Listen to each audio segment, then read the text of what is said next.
Konnichiwa टकुस। तो कैसे हैं आप सभी लोग? वी होप सभी लोग अच्छे होंगे। तो आज मैं फिर से आ गया हूँ एक नए अटैक ऑन टाइटन के वीडियो के साथ। तो आज के वीडियो में हम थोड़े बात करने वाले हैं एओटी के चैप्टर 139 के बारे में।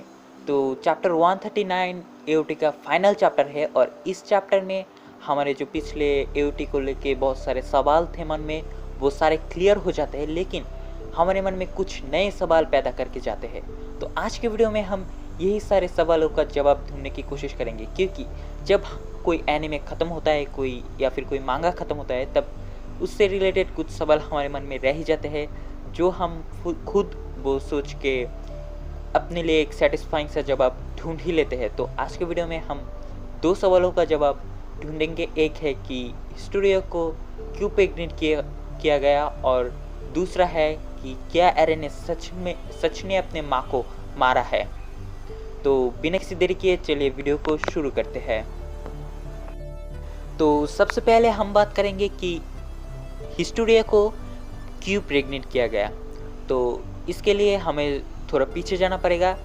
तो हमें दिखाया गया था कि जेके पैराडाइज पे आता है अपने एक प्लान के साथ, जिससे वो एल्डियंस को बचा सकेगा, और उस प्लान के लिए उनको चाहिए एक रॉयल ब्लड का टाइटन शिफ्टर यानी कि, और वो फाउंडिंग टाइटन।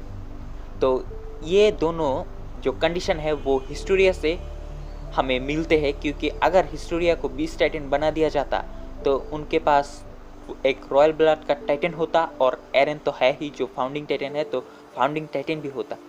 तो हिस्टोरिया को जो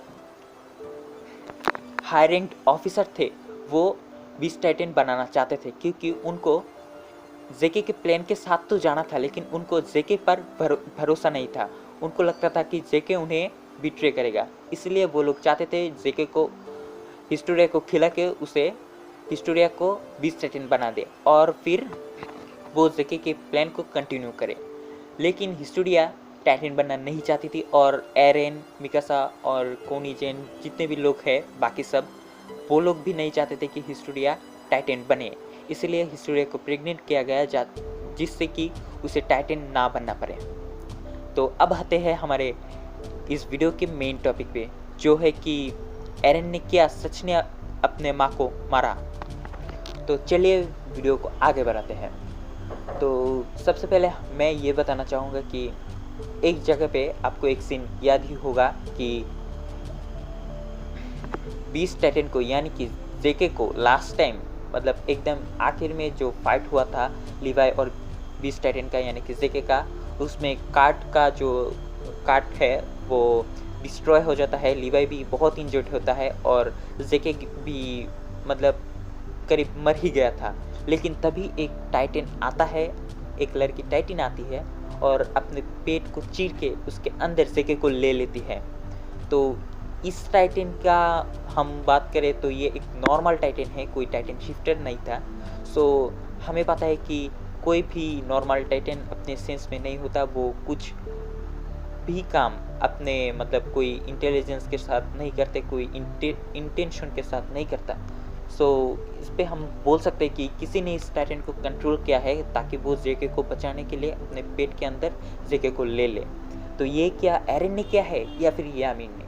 तो इसका जवाब है यामीन ने, क्योंकि हमें उसी वक्त दिखाया गया है कि उस जेके को पेट के अंदर लेने के बाद वो जो टाइटन है वो उसके पेट के अंदर लेने के बाद यामीर उसके पाथ के जो सैंड है उससे जेके का जो आधा हिस्सा बॉडी का उड़ गया था ब्लास्ट की वजह से, वो बनाती है और जेके को ठीक कर देती है। तो इससे हमें डायरेक्टली पता चल जाता है कि उस टाइटन को यामीर ने ही कंट्रोल किया था। तो हमें यहाँ पे पता चल जाता है कि यामीर जिस भी टाइटन को चाहे उसे कंट्रोल कर सकती है। तो अब जाते हैं बहुत ही पीछे, एकदम पीछे, एओटी के फर्स्ट एपिसोड पे, फर्स्ट मांगा के फर्स्ट चैप्टर पे, जहाँ पे हमें दिखाया गया था कि एरन के जो स्टेप मॉम है वो वर्ल्ड तोड़ने के बाद किसी भी और इंसान को नहीं खाती, डायरेक्ट जाके एरन के माँ को खाती है। तो इससे हमें थोड़ा शक हुआ था कि क्या डेनाफिस को, मतलब एरन के सौतेले माँ को पता था, उसके टाइटन को पता था कि ये उसकी सौतीन है, यानी कि एरन की माँ है, तो हम बोल सकते हैं कि नहीं, क्योंकि कोई भी टाइटन अपने सेंस में नहीं होता।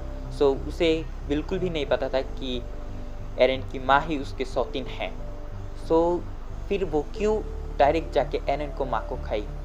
तो इसका मतलब किसी ने उसको कंट्रोल किया। तो क्या ये एरन ने किया? तो इसका जवाब भी नहीं है, क्योंकि हमें पता है कि जब एरन को माँ को खाया गया था तब एरन के पास ना अटैक टाइटन था, ना फाउंडिंग टाइटन था, और ना ही उसे टाइटन के बारे में कोई नॉलेज था। सो उस वक्त उस टाइटन को, स्माइली टाइटन को कंट्रोल करना उसके लिए पॉसिबल ही नहीं था। तो फिर क्या हुआ था? किसने उस स्माइली टाइटन को, यानी कि एरन के सौतेले माँ डेनाफिस को कंट्रोल किया था? तो इसका जवाब है यामिर। मैंने पिछले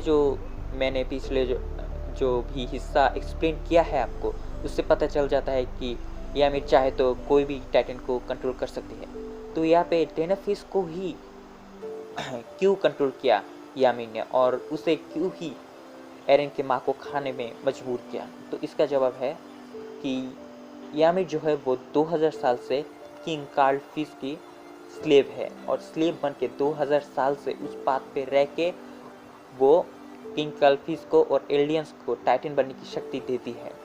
और लेकिन उसे ये पसंद नहीं, वो यहाँ से फ्रीडम चाहती है, और ये फ्रीडम दिलाने के लिए ही उसने एरन के माँ को मारा, ताकि एरन टाइटन्स को मारने के लिए मजबूर हो जाए और वो यामिर को फ्रीडम दिला सके। लेकिन सिर्फ और सिर्फ एरन ही क्यों? तो इसका जवाब हो सकता है कि एरन के पापा की, यानी कि ग्रीशा यागर के पास अटैक टाइटन था और फाउंडिंग टाइटन दोनों ही था, इसलिए उसने एरन को ही चुना ताकि जो यामिर को फ्रीडम दिलाए। तो यहाँ पर तो हमें जवाब मिल गया कि यामिर ने ही उस स्माइली टाइटन को कंट्रोल किया था, लेकिन एरन ने क्यों कंट्रोल नहीं किया?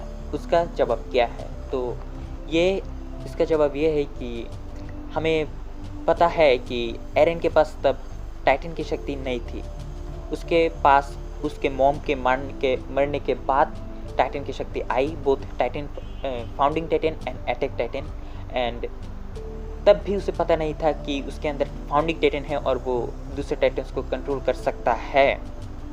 सो उसे ये कब पता चला? तो उसे ये सीज़न 3 में पता चला, जब राइनर ने उसे किडनैप किया था और डेनाफिस के टाइटन के टच में वो आया था, तब उसे उसका ये फाउंडिंग टाइटन का एबिलिटी अनलॉक हुआ और वो दूसरे टाइटन को कंट्रोल करने में कामयाब हुआ।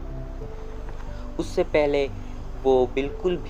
उसे बिल्कुल भी अंदाज़ा नहीं था कि वो दूसरे टाइटन को कंट्रोल कर सकता है। तो यह पे कोई पॉइंट ही नहीं है कि एरन अपने खुद के माँ को मार सकता है। लेकिन यहाँ पे एक क्वेश्चन रह जाता है कि क्या एरन ने पास्ट में रह के, फ्यूचर एरन ने पास्ट के एरन के माँ को, यानी कि उस वक्त उसके माँ को मारा है? तो इसका जवाब भी नहीं हो सकता है, क्योंकि